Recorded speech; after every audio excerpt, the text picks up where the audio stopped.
Oh, am I allowed to say his name? That's all right. As long as it's a good, yes, you can say his name.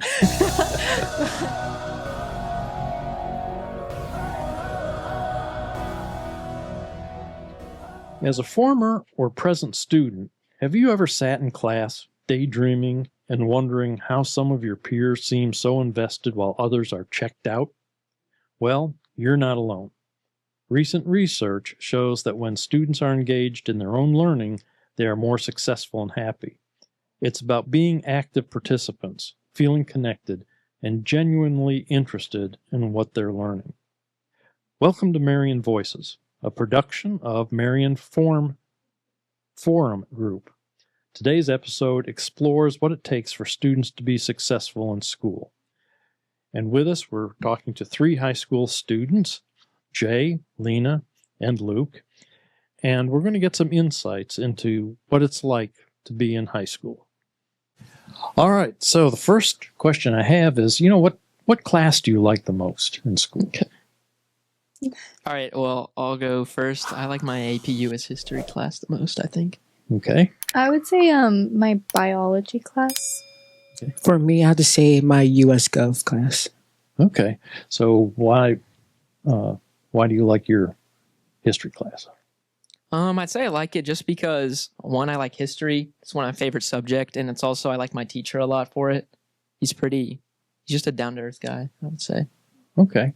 I like mine because it's very involved, and I like learning about the human body and how how one cell can do so many things. And so I'm interested in also going into the medical field. I want to be a nurse, so it's kind of neat seeing how this could somehow help me in the future. Okay. Jay? For me, I have to say, because I really like learning about our government and the way it's structured. And I also do a lot of things outside school that's involved politics, kind of go hand to hand with each other. As in the future, I want to do something like a government, political analyst or something along those lines. So that's why I really enjoy it. Okay. All right. So you really liked your teacher. Well, what about your teacher?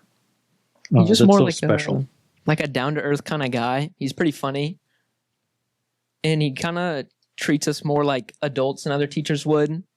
He structures his class like a college class. I mean, it is a college class technically, but... How about is there anything special about your teacher and how she teaches or he teaches? Yeah, she teaches we go through a slideshow kind of thing, like a PowerPoint. And so we're able to take those notes, and then afterwards we're able to apply it.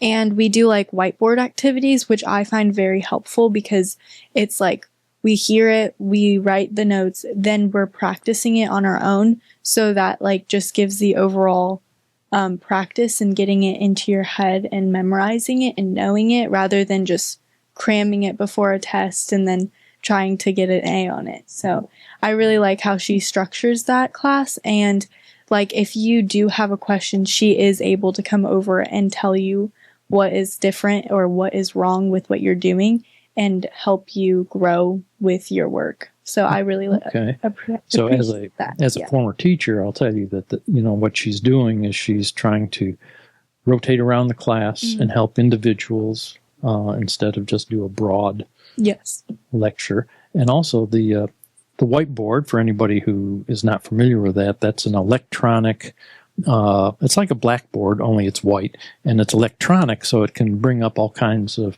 internet things and video clips and all that stuff to help with the learning. So it's a multi-media kind of tool that can be used in the classroom.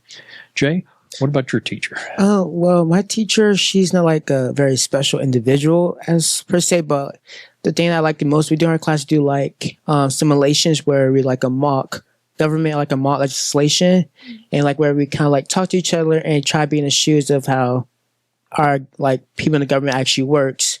Fun fact, I never lost one of those simulations. I'm just that good. But I just really enjoy it because we kind of experiencing just learn about it. We actually doing it.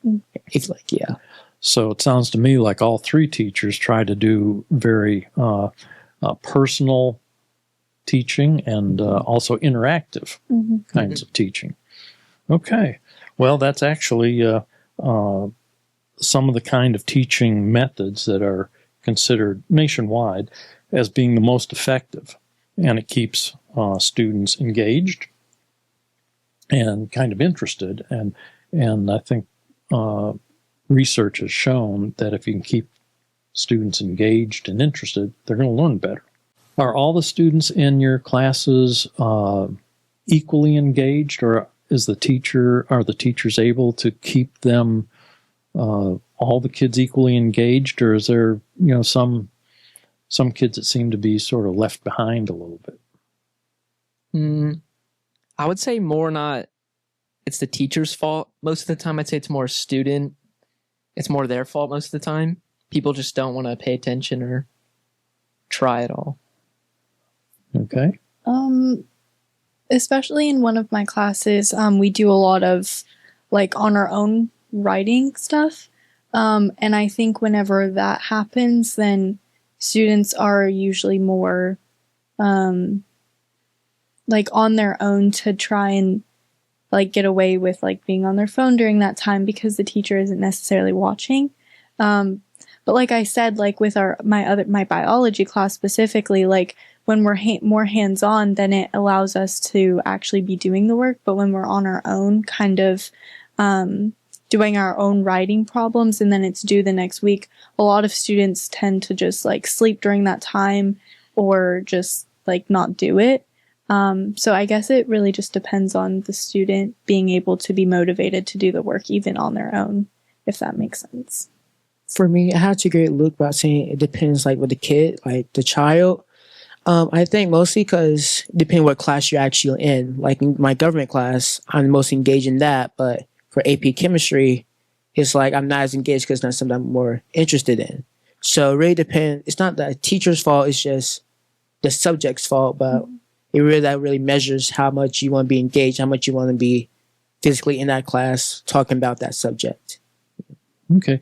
Well, does that mean that to be engaged, the class content needs to be more aligned with your particular goals?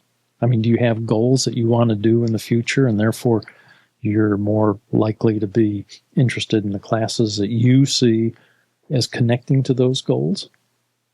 Definitely, 100%. I would say that. I think if there's something like you have a passion for and that you see yourself doing in the future, you will feel more important to pay attention to that. Like, I would do nothing with chemistry at all. So it's like, in my mind, it's really like not as important to me as my government class for my future. Yeah, I'd agree with him. I feel like in most of the classes where I kind of don't see myself going for a future in, like English, like I don't think I want to do that in the future. I don't want to write books or anything, but I'm more just trying to pass rather than, I'd say, actively engaging. Like she said, I really like my bio class. It's my second favorite, I would say. And I feel like I'm more actively engaged than I would be like in my English class. Yeah, I would agree with what both of them said. Like if I don't see myself doing it in the future, then why would I be spending my time on it kind of thing, and stressing about it. But I think for me, I'm trying to get a very well-rounded kind of understanding of all the subjects, so I want to put forth my own effort. But I think it really does depend on the student and what they would like to do in the future. Okay. Now I'm getting a sense that all three of you are fairly high-performing students. Okay. And I guess my question is, school systems are supposed to be teaching everybody, all students. They can't kind of cherry pick which students they get. They've got to take whoever comes through the door. So the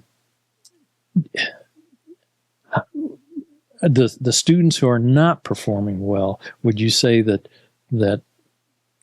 well, why aren't they performing well? I mean, there's a whole group of those kids that don't perform well in your schools. Why is that?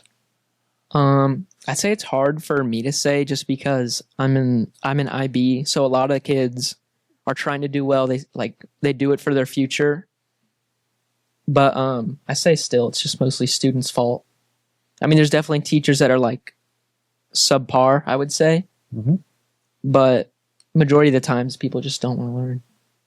I think also like their background life, like their home life could also have a factor in that as well. Like, whether their family is, like I come from a family who's very supportive and encouraging, but I could like, and that helps me to continue to strive for my best. However, I feel like if you aren't always surrounded by those kinds of people who are willing to feed into you and like, pour like life into you, then you wouldn't be able to continue going and being motivated and doing your best if you don't have those people around you. So I think a family probably plays a significant role in that too. Yeah, I 100% agree with her on that part. I think for me personally, I think the highest reason I do a lot of things I do, like at the level I do, is because of my family. Like majority of my people, in my family have higher educations than average people. So they kind of rubbed off on me to have that higher education and try to get that. But some kids in my school, I see that their parents just may not have that, like just have a high school education. So they feel the need just to get theirs and not even want to perform that well. And I just think some kids just don't see as necessary for them. They think that maybe they can succeed at life just doing other things, and that school is just not an important factor of their life. Okay, so you're saying that there's a lot of kids who don't see how doing well in education is going to help them in their future. Right. So is that an area that schools should do more in trying to make that connection for students? Is that something schools can do or teachers? I think for me, I think it's kind of hard to have a clear answer for that, because schools don't get to do so much. They can encourage you to do your best, and they can try to tell you that having a greater education can open more opportunities. But kids have a stubborn like way of thinking that not everything I need I don't need school for it. A lot of kids just think maybe if I play a sport, I won't need school, or maybe if I do something that's more, I'm not put it, but like something that's like not had nothing to do with like academic achievement. And that's the thing. I think that's what they see, and not just more like the jobs that need education. Yeah, I was gonna ask you, like, have you ever in your time, like, because you said you played track, have you ever been like, well, if I get a scholarship in track, then why should I try in my like education? Does that make sense? Yeah, I thought about that one time. My like middle school time, to like 6th, 8th grade. I thought, okay, if I just get way faster and way better, then I can focus on that and not focus on school. Mm-hmm. So I got to high school and I realized I still need to focus on school, because not all of these colleges are going to give you a scholarship if you don't have that academic level that you need to be at. Okay. I think growing up in a community where you're surrounded by like people with higher educations makes you more inclined to want to achieve higher education, and someone that's surrounded by people like what you were saying, like their parents didn't go to college, their grandparents didn't go to college, you're going to be less inclined to want to go to college just because no one in their family's ever done that before. Mm-hmm. Do you know of any teachers in your experience that kind of go above and beyond what they have to do and have actually touched some of those students to motivate those students to do better? Have you witnessed that in your schools? Yeah. I think, well, I have seen that happen before with because like sometimes with our IB classes, we get mixed, like we are taking AP right now. So we're mixed with like non-IB students and IB. And I can see like Mr. Alvey's, oh, am I allowed to say his name? That's all right. As long as it's a good, yes, we can say his name. He's our history teacher, but I see him like reach out to those students and he gives them grace, and he gives us grace even too. Like just lending them a hand, giving them the resources and helping them have the time to, fully grasp the concepts. So I see that pretty much every day at our school. So. And those students respond positively to that. Some, yes. Some not so much. Some just take it they take advantage of it. Mm-hmm. So, okay. Yeah. Yeah. For me, like there's this English teacher at my school. His name is Dr. Mundorf, and I say that like all the kids that typically don't really like do that much in class, they really came like they started working in Dr. Mundorf's class because Dr. Mundorf kind of like had like a personal connection with all of his students.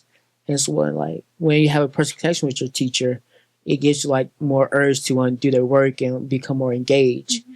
But also had another teacher from elementary. Her name was Miss Andrews, and she was the best teacher in the world, in my opinion. She did so much for us outside school.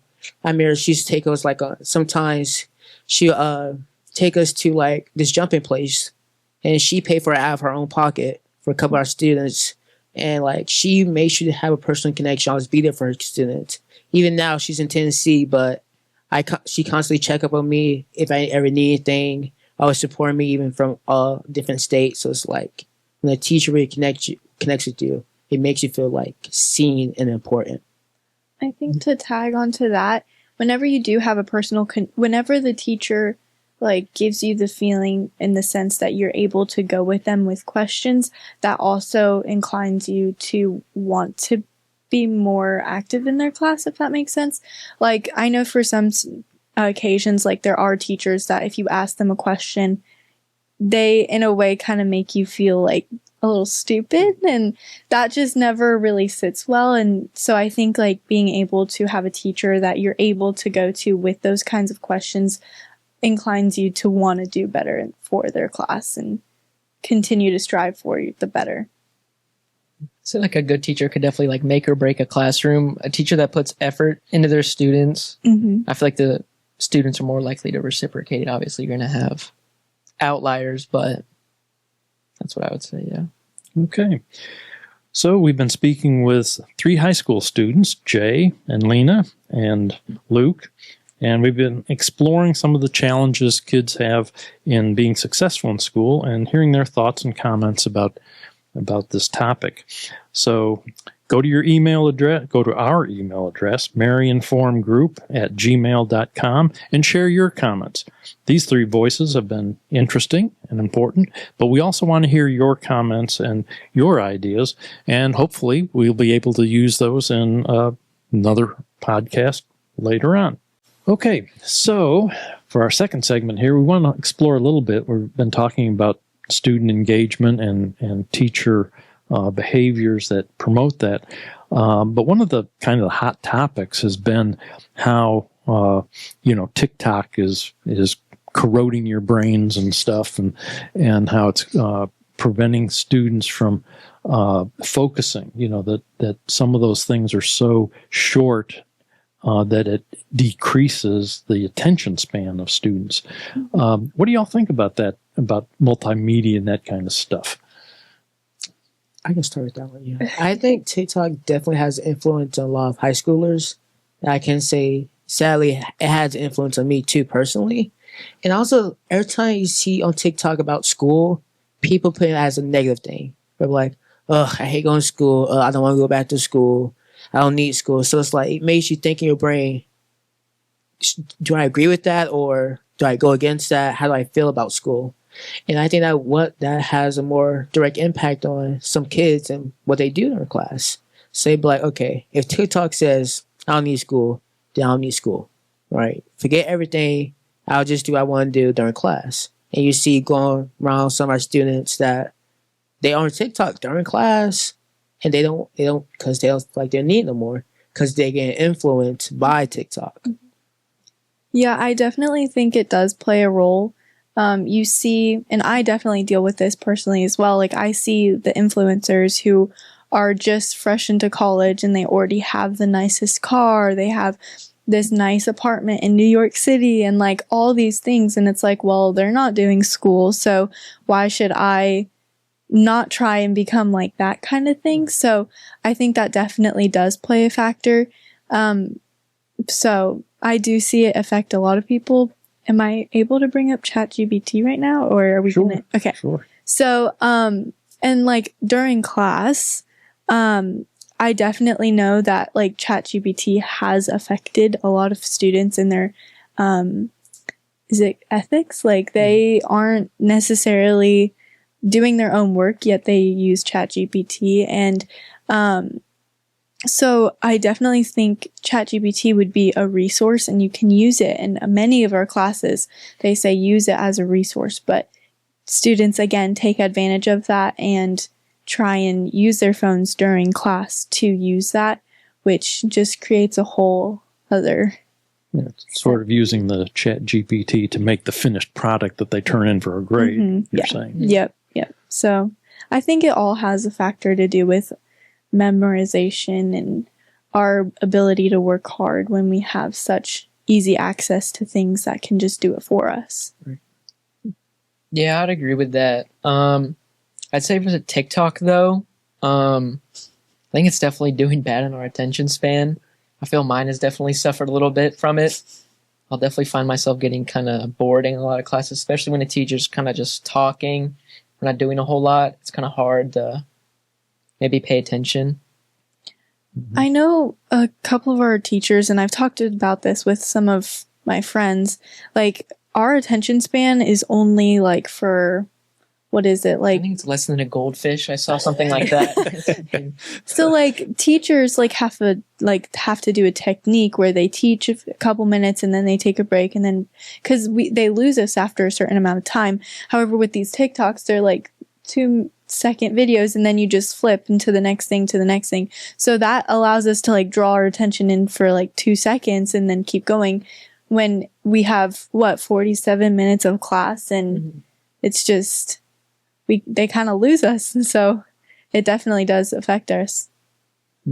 So how can schools or teachers help you increase your attention span and help you to engage more? How do they mediate the effects of those electronic things? I don't think it's possible to really. I feel like the damage has been done, but I feel like maybe just different teaching methods, kind of like what she was saying. Like a lot of our teachers do is they'll teach this for a little bit, like not like take a break, or like maybe switch the pace, do this now. And I think that works more effectively than maybe just sitting and talking and doing notes the whole time, or doing just work. As of this new school year, a lot of our teachers have these cubbies, and they're having us put like, we each have a number and then we put it in the cubby before class starts. That is effective until the teacher doesn't enforce it. So I think that definitely does help in a way, but it's only if the teacher doesn't enforce it each and every day and gets it into practice. Right. And so what you're talking about is you each have a cubby, and you have to put your cell phone in that cubby. And then since you have a number, then that teacher will be able to be like, who's number 15? If your phone's not in there, put it in there. Or if you're absent, then they realize you're absent, kind of thing. Yeah. So very few teachers really enforce that. And the ones that do, I'd say definitely helps, to be honest. Like our business teacher, he doesn't necessarily make us put it in a cubby. There's that option. But he says if like I see you on it, like I'll just take 10% off this grade or something like that. And if you're not on it, then you gain like 20 points on you or something. Yeah. So there's an incentive. Yeah. Okay. So there is a way that teachers can create incentive structures or whatever to kind of help with that. Because after all, I mean, a lot of the social media is stuff that, like you say, can be useful and would be useful in your adult life if you know how to use it. So another thing you're kind of telling me is that there are certain teachers who kind of think about these problems and try to come up with creative solutions, and then there's other teachers that just kind of ignore it. And is that a fair statement? I think it is. Yeah, I'd agree with that. Okay. Let me ask this. I've always heard that sometimes the toughest teachers in school are maybe not the most well-liked, but that the students respect them more and actually come back later and say, I learned more in your class than I did any other class. Is that Mhm. also a true statement? 100%. So I 100% agree with that. Like my ninth grade teacher for English, she was pretty strict, not crazy strict, but I learned a lot of things. But now this my 10th grade, I got a teacher. He's not strict at all, and quite frankly, I have learned maybe one thing, and I think that rereading a play Antigone, it takes us about 3 days to read 5 pages because he's very lenient. Now socially, we very love that, but Mhm. if you actually think about it, I'm not actually getting nothing out of the class besides some laugh and some giggles. Mhm. I don't want laugh and giggles all the time. I also want some knowledge, you know? So it kind of, it's like hard with that. Yeah. Are those the kind of classes where you have a mix of motivated students and unmotivated students, so the teacher kind of has to navigate the differences in students too, right? Right. Yeah, 100%. Especially in that class, like you see some kids who get frustrated because they won't actually learn. But you see other kids who, if you do start learning, they'll completely just clock off, not clock off, but clock out of their brain and just not do something. So it's kind of hard for them to like, what side do I choose? How can I get both sides though, so we can move forward? Like, yeah. So we're really getting into the area of peer pressure and how peers influence the classroom and the performance of students, right? So talk to me a little bit about peer influence. For me personally, like I said, I'm in IB, so I kind of feel, I'd say, pressure to do better than I do, just because I'm in a class with a bunch of like, these kids are geniuses, like they're getting all A's or not even trying, not studying, and I'm like, and I'll be struggling, but I feel like it kind of just motivates me to do better. I definitely feel the same as him because I'm also in the same course as him, but there is definitely some classes that the teacher is trying to teach, and there's those students who are laughing and giggling and so on. And okay, like they can have fun, and we all have fun, but to a certain extent, it's blocking me from getting the knowledge that I need to do to perform well on the end of course and so on. So it definitely does. And then if the teacher forgets to assign like homework, say, but it's due the next day, like there are students who will say, don't tell him because then they don't have to do it. But it's like, I want to do it so I can learn. But I'm looked at as the bad student or the bad friend technically for reminding the teacher, hey, like there's an assignment due tomorrow. Can I please have it? Or if you want to do the extra work and there is no incentive for it, you're looked at as like a try hard kind of thing. So that does play a factor too. And I think there's between peer pressure and just regular pressure. Like he said, like in my class, AP chemistry, like a bunch of kids, they can get it pretty easily, but in there I'm struggling. Every day I haven't really know what we've been talking about since day 4, essentially. So like I want to strive to like be on their level. So, but it's also sometimes I beat up on my own self for like, okay, maybe I'm not good for this. Yeah, Maybe for sure. I shouldn't have done this. But also the peer pressure side of sometimes kids like to put other kids down. Like I go to my school is a K through 12, so I've been there since kindergarten.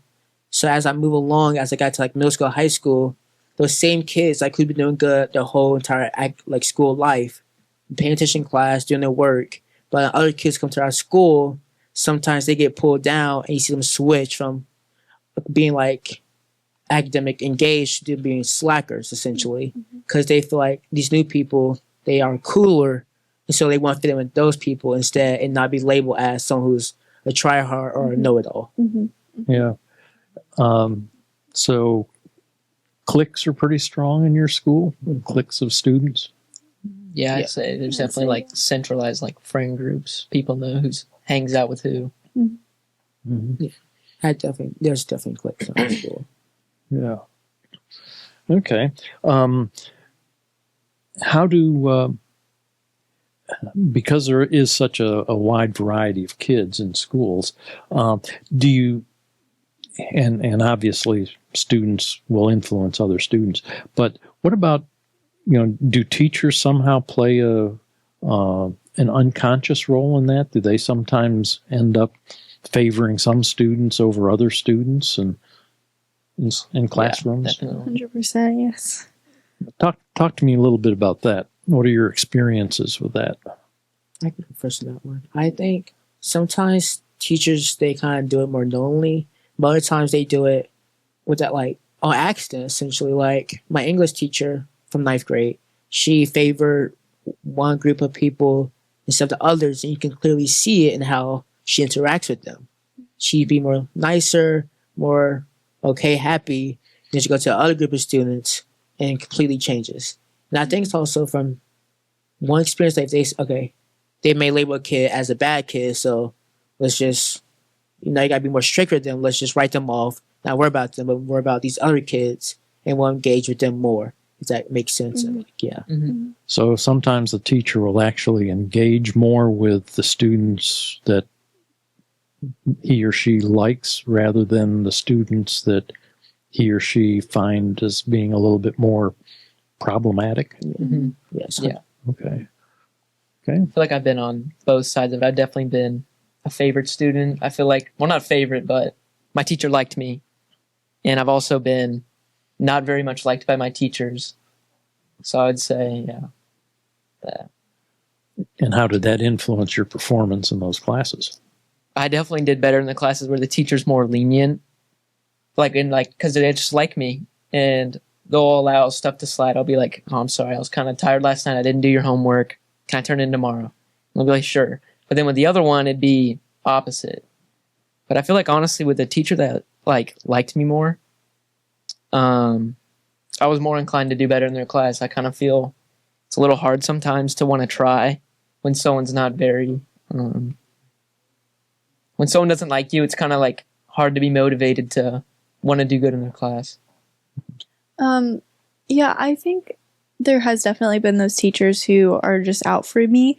But then there's those teachers who do like me as well, like he was saying.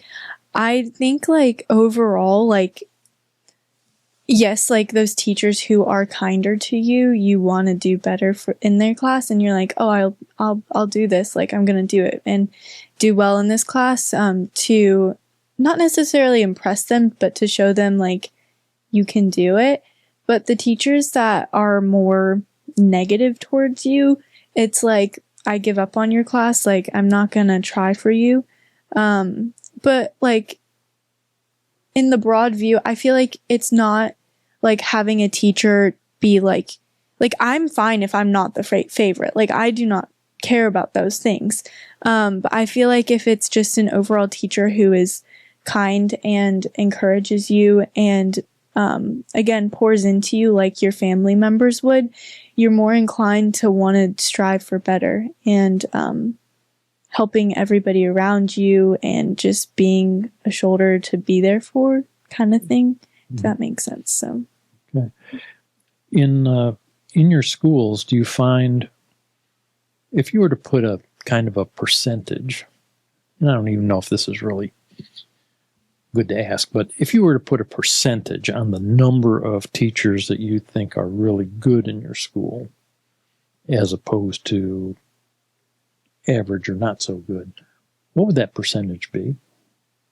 40-60 or 60-40, good to bad, or 20-80? what would you say? I'd say probably 40-60. 40% of them I'd say are pretty good teachers and want to see you succeed and help you achieve that.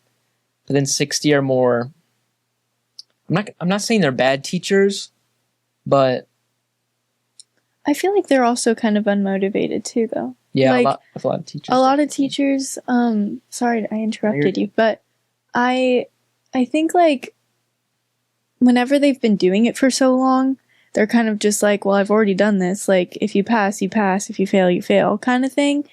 And some teachers who are older and are ready to retire, they're I could just retire if you, and that's kind of just an awkward position for the both of us. So I would agree with what he said, but yeah. For me, actually, I say from good to bad, where 90% of teachers actually are really good. On top of my head, I can think of 2 teachers that I have had my entire year, my whole academic lifespan that has been kind of the bad side. I think it's because my school actually, they recognizes those teachers and they push them to actually leave. Like one teacher just left it after the last semester because they realized that teacher is not getting the performance that they want because we're going to be such a high academic school. And if the teacher doesn't give us that, then the teacher leaves. But there's some teachers in there, maybe like 1 or 2, that, and like she said, if some of them are older, everybody's okay, I don't care, because they feel entitled to do whatever they want. Since, okay, I've been here for 20 years. I've been here longer than you've been alive, so what do you have on me? I can do what I want, essentially. Yeah. Is there a kind of a divide between young teachers versus old teachers and how students see them? But, young teachers aren't very experienced, so don't they kind of have a different set of problems? Yeah. I feel like with the age thing with teachers, the younger ones are more they connect with us more, if that makes sense. And in our personal likes of, I know for one of our teachers, he connects with the boys about sports or just that kind of thing, being able to connect with the student and their hobbies kind of. Whereas the older ones are kind of just they don't fully grasp the things. But again, like you said, they are more experienced and know how to teach. But those are also teachers who are kind of more stubborn as to change their ways of teaching, if that makes any sense. So I think it's good and bad. It's positive and negative, yeah. Yeah, I 100% agree with that. I think the teachers that are older, they are, they're academically on the same, the way their teaching style may be, but sometimes not socially, they, up to date as the younger teachers. So young teachers find it easier to connect with the students because they've gone through more similar experience in recent time. I don't know if you've ever seen, Abbott Elementary on Hulu. One of the teachers, she's very old. She's more stuck in her olden ways, how she used to teach 20 years ago. And there's a younger teacher who just now, and she easier to move along and realize what is actually better for students compared to the older teacher who just want to be in their ways because they think just because it worked back then, that will also still work now. Yeah. Okay. I think, sorry, but I think younger teachers are just more, they adapt easier than older teachers do, with the times, with ChatGPT and stuff like that. Younger teachers are more likely to catch you if you're cheating on something than an older teacher, just they don't know. Okay. Well, we're getting an inside view of what it's like in high schools from the perspective of our guest students. What do you think? We want to hear from you. Go to your YouTube channel, our YouTube channel, Marion Forum Group, and leave a comment or idea and share us with a friend. You can also leave a message at Marion Forum Group, one word, at gmail.com. Well, we're speaking with Jay, Lena, and Luke, and high school students, and we're talking about their experiences in high school and some of the challenges and some of the good things that are happening. And we're going to continue now talking a little bit about school violence. It's in the news a lot, and I know parents are really concerned about whether their student is safe in our schools. And so we're going to ask them about what their experiences are and see what the inside scoop is from the student perspective. Okay, guys, school violence. Shootings have been in the news a lot. Is that something that students think about on a daily basis, or do you talk about it, or is that something that still seems like far away someplace else? I'd say it's definitely talked about. It's definitely more. There's a lot of threats that happen, especially to our schools even. And I feel like we're more inclined to talk then, but just a normal day when something like that wouldn't happen, I'd say not really, no.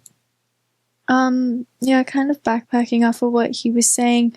It's not necessarily like an everyday topic that we are concerned about, but like there's definitely been times where like if I sign out to go to the restroom, I'm like, well, like I'm sure at the other schools they weren't expecting it, so why shouldn't we be expecting it kind of thing.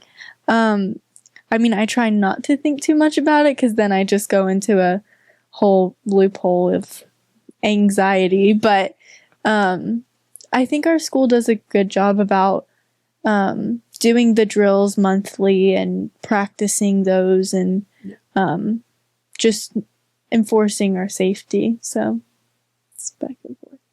Overall, for my school, we don't talk about like at all, essentially, because we just don't think it necessarily concerned us, but like that's what everyone thinks until it actually does. So, but I do think we like to keep a lovely mind and just not have to worry about it.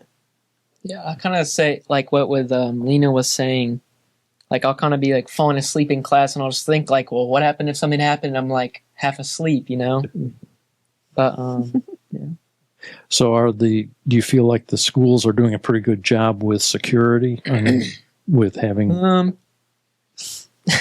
well, no, because okay, why? Say that, but what happened? It was the day before break. It was a Friday, and we were stuck in school till about like around like 3:30, yeah, 3:30 ish. So 30 minutes after school, and because I think some homeless person was just running around our campus and inside buildings, which is kind of like we were talking about it the day. You were kind of upset, and I was kind of really like, "It's upset. just really annoying." But it kind of just brings up the issue of like, what happened if that person had a knife or like a gun or something? And you went to go to the restroom, and he was They're just running around in our building. yeah, So here was a person who got onto school property, Climbed the fence. yes. climbed the fence. They just climbed the fence, running around for like 20 minutes before they got him. Okay. And I think the thing that got to me was we have all of these new rules before school. Like, you're not allowed to enter, like, the gates to our actual school open at 8 o'clock, but you can't get inside the buildings until like 8:20-ish, which is a little frustrating for us because sometimes you have to go to your teacher about a question, or if you want to make up something, like you have to go through the front office, sign in, go to the teacher, and then get into that building. And then it's like a whole thing when one random day a homeless person comes on our campus and goes through 2 buildings without them knowing. It's like you restrict us, but then that happened. It's kind of frustrating because I have a lot of questions for my teachers, and we used to be able to go to them in the mornings, but now you have to get up and go all the way to the front office and all of these procedures. And then we also have that rule, like you can't go to the restroom 10 minutes before class starts or 10 minutes after. Wait, what is it again? 10 minutes before and 10 minutes before it ends. Yeah.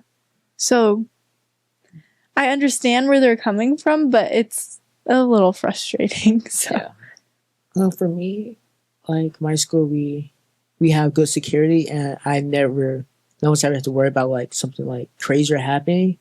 Because I think the last 2 lockdowns we had wasn't even for our school. It was because schools a couple miles away had a threat on them, so we went to lockdown. And I think there's definitely precautions that we do take yearly to make sure that just in case something does happen, we also already have, like, we have our officers, we have both our school officer and also UF officers that come around often, like every day, just to be there just in case. So. Okay. What about other kinds of violence? We kind of talked about, the school fights and those kind of things. Do you see very much of that? Are there gangs in schools? I wouldn't say there's gangs at school that I know of, but I guess I've definitely heard of, but I've never like actually witnessed or know anyone. I I've heard of fights that happen at school, but I've never seen one myself. We were kind of talking about it. No, I don't really. I mean, there definitely are fights, but Yeah.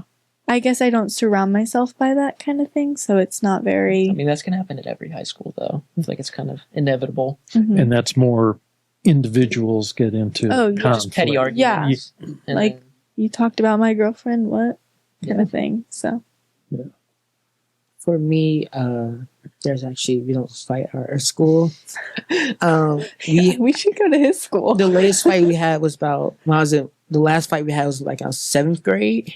And I'm 10th grade now, so like I hear from other schools like they have like fight weeks, and I'm very concerned about that. And I've been seeing like from my cousins who go to like North Marion, Vanguard, and Westport, like they be fighting. I'm like, oh, in the bathroom is crazy, but my school, we just because we're such a small school, like no one doesn't have a problem with each other, so we all coexist. I think the worst thing we had was a food fight, and like I think because we have great like administration, they discipline people that eat. So like the kids who did the food fight, I think some of them couldn't walk across for graduation, so that scared a lot of kids. So kids just try to stay nonviolent at school. It sounds like a nice high school. I know our administration does a good job about like being there and separating it. Even and some teachers. Yeah. yeah, so like during lunch we have administration out there, and there are consequences for their actions. So I think But- no matter who, I think it's like automatic. Everyone that was in the fight suspended. If you like jump in or if you're like trying to stop it even, you'll mhm. get suspended. Okay. So we haven't really talked about disciplines in school, but every school has a discipline code. And generally, do students think those codes are fair and that they're applied fairly across all students? Yeah. I mean, personally, I would say so. I haven't really thought about it and taken into account, but overall I would assume so, yeah. I think the way we discipline is very fair for all students.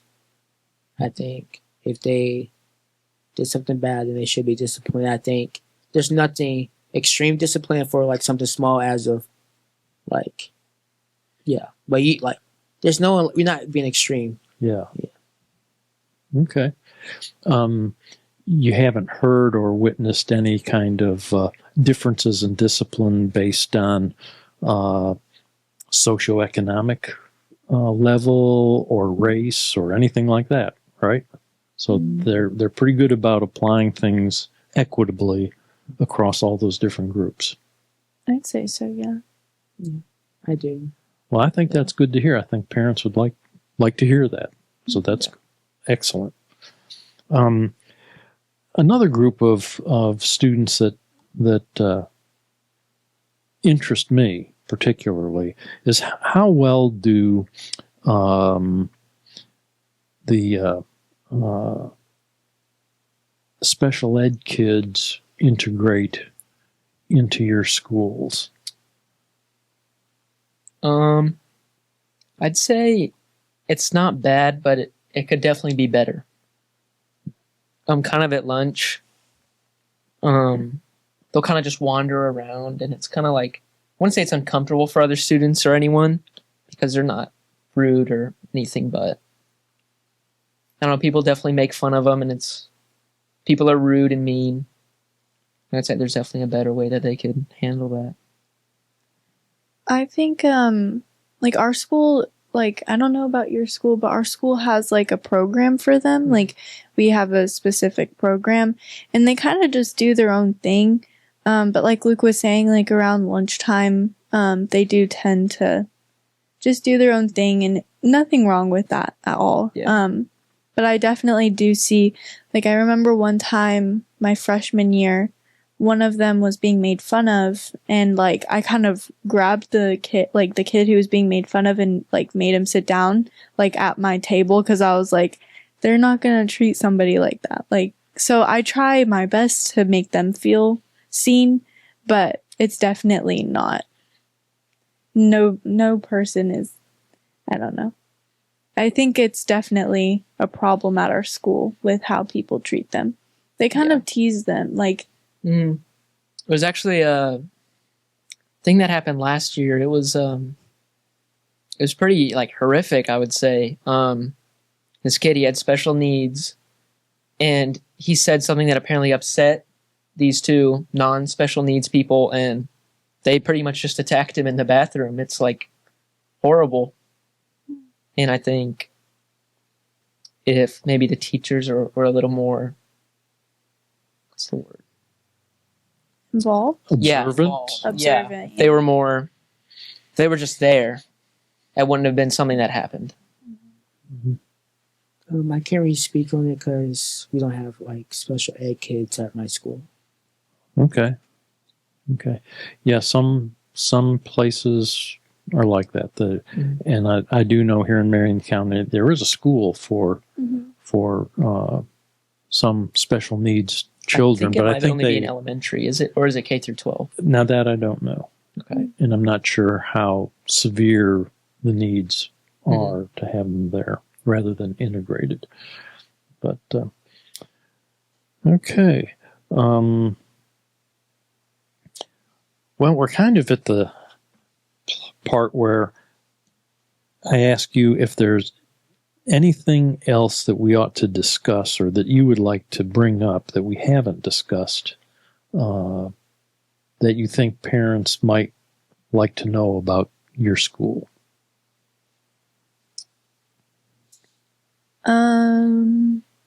I would say like towards the end of the year when there's not a whole lot of work to be done, like after your exams, but you're still technically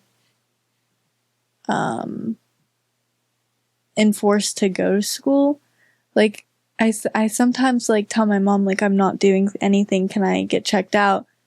And it's hard because it's like, well, it's your attendance, but you're not doing anything, kind of. So I don't know. I say it's definitely a problem with like the mandatory. I don't know how many hours it is exactly, like of instruction time, but a lot of it, or not a lot of it, but a decent portion is spent kind of just doing these like assignments that like not even going to turn in for a grade. I'm kind of just sometimes feel like I'm just doing busy work that I'm just wasting my time on when I could be doing something that's more engaging. We have nothing. I think we hit everything that needs to be hit. Yeah. Okay. So maybe maybe schools need to rethink how they use that time after tests to be more beneficial to students if you have to be there.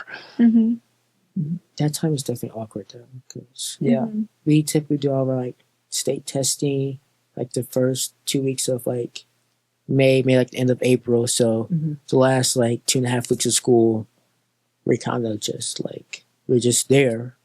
Like some teachers, they just try to learn, which don't do that, please. And other teachers, it's just like we're doing random stuff that's I can do some Zoom at this point, you know. So I do think. So what do you think would be? What would you like to see those last 2 weeks of school? I really think the only thing you do the last 2 weeks of school is just either not have it or like some classes maybe you can prep for like the next level, like going from one math level to the next level, or doing like fun activities around school just to leave on a happy note. Yeah. Like, I don't know if this sounds weird, but like connecting with everyone.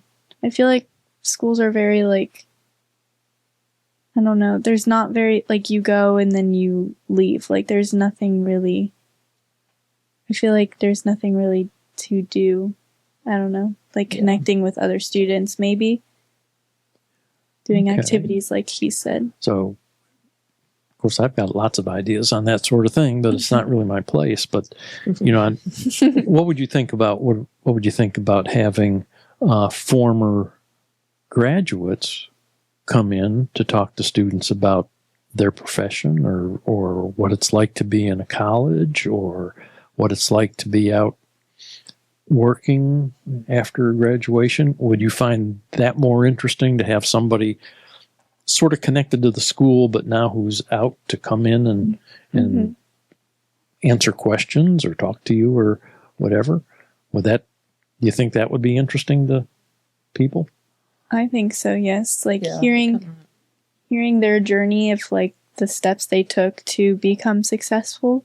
I know for me, like even in junior year, I'm kind of overwhelmed thinking about colleges I'm going to go to and how everything will play out. So it would be interesting to hear from those who have gone through it and who have taken the steps to get where they are.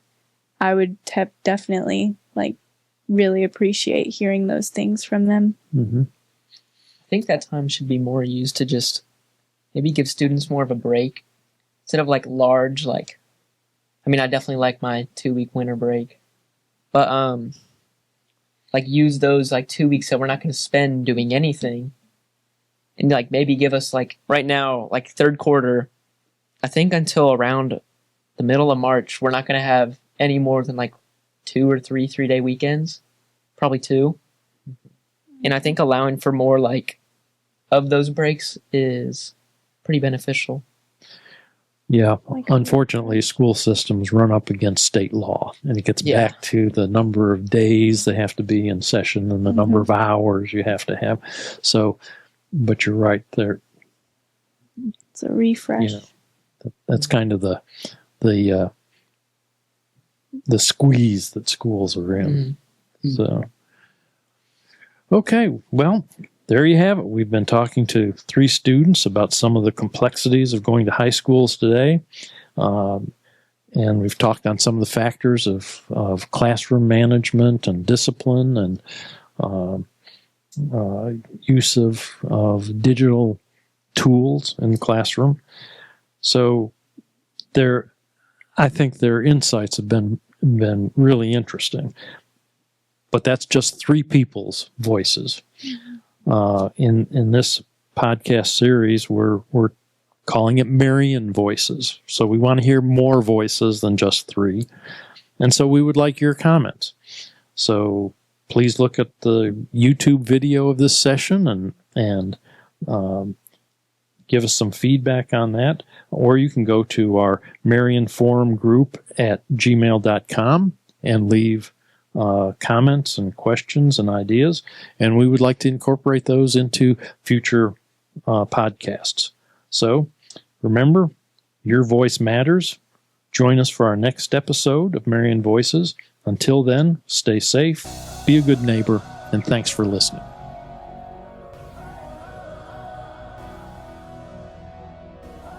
Awesome, guys. Awesome.